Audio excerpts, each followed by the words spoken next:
3 years after the murders, Houston police had finally made an arrest in what is now known as the Clear Lake murders. 17-year-old Christine Paolilla shot and killed her best friends and 2 others point blank for absolutely no reason other than what looked like a drug-influenced decision. Christine Paolilla wasn't your typical high school prom queen. She was shy and reserved due to her background and how she was raised. When she was 2, Christine's father, who was a heroin addict, was killed in a construction accident. Shortly after, at 5 years old, her hair began falling out in clumps and she started losing her eyebrows. Her grandparents then took her to a doctor where she was diagnosed with alopecia, which is a disease that makes a person lose all their body hair. She became more insecure that she didn't look like all the other girls her age, who were into hair and makeup and just doing girly things. She started wearing wigs and drew on her eyebrows. Despite all this, Christine was still bullied immensely at school, where kids would rip off her wig or wipe off her eyebrows. She just had a tough time making and keeping friends in school. No one really wanted to be associated with her, and she was just depressed all the time, with her self-esteem taking a huge nosedive. Then, at 17 years old, Christine and her family moved to a small upscale town called Clear Lake in Texas. At this point, she was still the shy, reserved girl at a new school, where she was still known as a loner. That is, until 2 girls a year ahead of Christine took notice of this and with good intentions decided to take her under their wing. Rachel Colorutis and Tiffany Rowell were pretty and super popular. Rachel was artistic, sweet, and caring, just one of those people who will always be there to help out, making sure that everyone around her is happy. Tiffany was also one of those girls who would root for the underdog, someone who wouldn't shy away from helping anyone in need. She was a typical theater kid who was always an actress. She eventually wanted to be a social worker.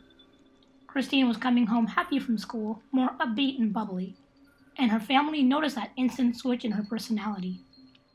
These 2 girls taught Christine how to style her wigs and do her makeup, and helped her with getting contacts instead of wearing glasses. They were the only ones she felt comfortable enough to take her wig off in front of and just be herself. Eventually, with their help, Christine found herself amongst a popular crowd, getting attention from boys and being more open and happy. Towards the end of the year, she was then voted Miss Irresistible in the high school yearbook. Although there were some other darker secrets that Christine kept from everyone she knew and loved, even her best friends. Christine had a secret boyfriend, but introduced him as a friend to her parents, Chris Snyder. They met in school when she was 17 and Chris was 21, but wasn't the typical person someone like Christine, a shy, reserved girl, would befriend, let alone date. He was a stereotypical bad boy with body piercings, over-gelled hair, and chains everywhere. Both her mom and stepdad didn't approve of them dating, not because of his appearance, but because he was a criminal, and almost everyone in that town knew who he was. He had a long rap sheet with petty charges against him, and soon also began using drugs. Eventually he began experimenting with hard drugs, and Christine's parents did not like that at all. And they even went to the extent of getting a restraining order against him to keep him away from their daughter.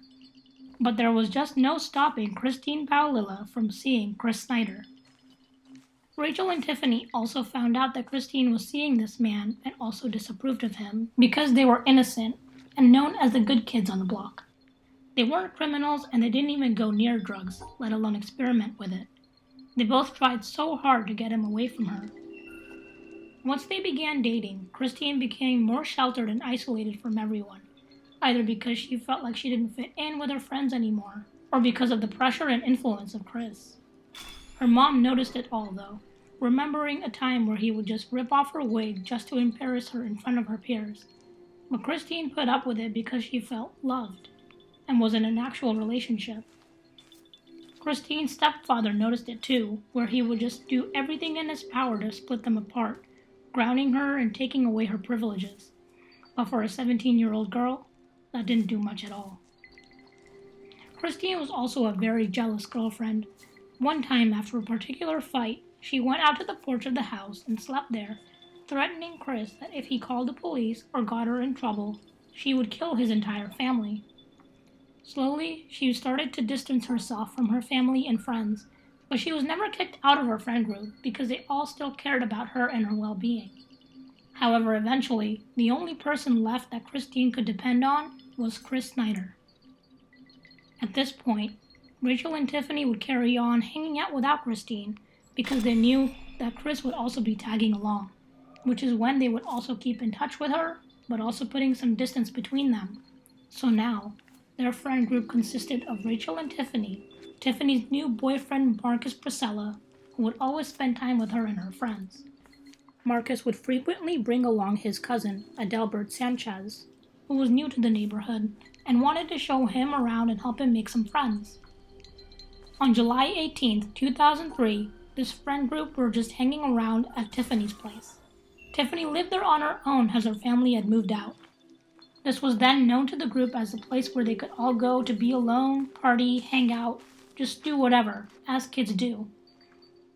That day started out with just them hanging out, eating pizza, watching movies, just doing whatever. But later that night, they had a party planned, so they were just spending time getting that set up as well. At about 3 p.m., Tiffany received a phone call from a girl who was invited over but couldn't answer the phone. This girl called again later but couldn't get through to her and decided to show up to the party later that night anyway. At around 6 p.m., people who were invited started showing up, knocking on the door with no answer. But they could hear noises coming from inside the house. They weren't enough people talking. This was the sound of the TV turned on.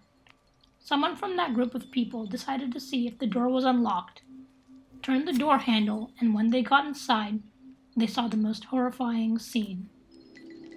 After discovering that these 4 people were in the house, dead, police realized that the 4 teens who were shot barely had time to react to what was happening. Tiffany and Marcus were still laying on the couch. Adelbert was laying on the floor in front of them. Rachel looked like she had initially survived the attack, as she had a trail of blood leading from behind her and was close by a phone. Police knew that she had tried to call 911 for help before succumbing to her injuries, as the phone had displayed the numbers 9 and 1. Their bodies were sent for an autopsy, where it was determined that 3 of the 4 victims died of gunshot wounds, whereas Rachel Colorutis died of blunt force trauma to the head, believed to be inflicted by the perpetrator hitting her with a gun. Once Christine heard the news of her friend's passing, she couldn't contain herself. She had major depression and had no motivation of moving on or carrying on with her day. With police doing their investigation, they found out that both Marcus and Adelbert have shady backstories. Marcus being a known drug dealer at the high school, and Adelbert having connections to Mexican gangs. One theory that stemmed from all this was that this could have been a drug deal gone wrong, because there was no other reason or connection as to why anyone would want these kids dead. They were extremely well known to the community as caring, generous, all around really nice kids. And finally, this case went cold. Fast forward 3 years after the murders of Rachel and Tiffany, Christine's best friends, police received an anonymous call from a tipster detailing everything about the murders, but there were so many intricate details that only an insider would know. This tipster told police that he recognized the woman in the police sketch and that she looked an awful like someone he went to rehab with and was told a story about her murder. Christine would eventually graduate with her class, but that was where her problems began. She began using drugs, but was then admitted into rehab, where she married a man she had met there. She later eloped with him and would then begin hallucinating her dead friends. The man she married, Justin Rott, would recall events where she would have panic attacks. Seeing this, the 2 of them turned back to drugs to cope with the emotional stress. One day after her parents tried getting her to return home, police would find her and Justin holed up in a motel room with a bunch of needles and heroin to shoot. Police were closing in on the perpetrator of the crime committed 3 years prior using the tipster's information and tracked Christine to that motel room in San Antonio, where both she and Justin Rott were later arrested. Christine was brought in for questioning, where she stayed silent and wanted a lawyer. However, Justin told them everything that was mentioned to him in that story. He told them that Christine had said that she committed the murders with Chris Snyder, her ex-boyfriend. He basically told the police that Chris and Christine went to Tiffany's house to get drugs because it was known that Marcus would have them, at which point Chris whips out a gun and starts threatening them at gunpoint for money and drugs. Chris and Christine wanted to leave no witnesses, as the 4 teenagers had recognized them. Christine and Chris escaped. However, not without the paranoid feeling that someone would survive. This is when they went back and Christine made sure that these victims were dead. However, when Christine was making sure that they were, she heard noises and saw that Rachel Colorutis was still alive. Realizing that she was out of bullets, Christine kills Rachel by beating her with the gun until she was. Later, Chris was arrested, and at this point, Christine realized that all she wanted to do was bring her life back on track. She broke up with him and admitted herself into rehab, where she had met Justin. She also suffered from PTSD and wanted to leave Clear Lake. Earlier, she had bought a house using the money she inherited from her father's death when she was 2 years old. She sold that to get away and used the money to hide in a hotel room where she relapsed, along with Justin. With this information, police tracked down Chris Snyder, who was now in Florida, but upon further investigation, found that he had committed suicide by overdosing on drugs.